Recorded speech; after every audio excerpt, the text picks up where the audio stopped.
All right, we're following some breaking news. The Utah mom convicted of murdering her husband after prosecutors say she poisoned him with a deadly dose of fentanyl has just been sentenced. Let's go to our breaking news correspondent Shanelle Kaul in our New York newsroom. Shanelle, what do you know?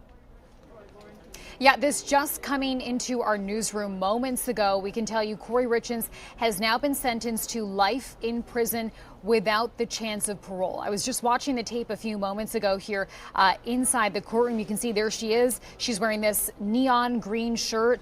And as the verdict was read aloud, she was mostly looking down as the judge read aloud that verdict. She also seemed visibly unemotional as this was being read. Again, this is a pretty wild story. I mean, this is a Utah woman who wrote an entire book about grieving her husband, and later on she was found guilty of killing him. You remember this, she was convicted of aggravated murder for lacing her husband's cocktail with 5 times the lethal dose of fentanyl back in March.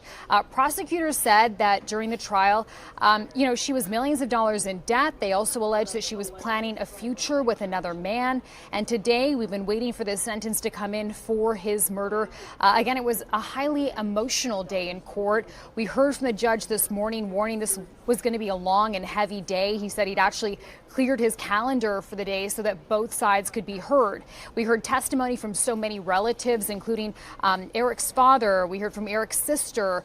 We heard from Jessica Black, who's actually one of the boys' therapists. The couple had 3 boys, and she read aloud one of the boys' victim impact statements. So certainly a highly emotional day in court, ending with this life in prison sentence and no chance of parole for Kouri Richins. Shanelle Kaul, thanks so much for that update.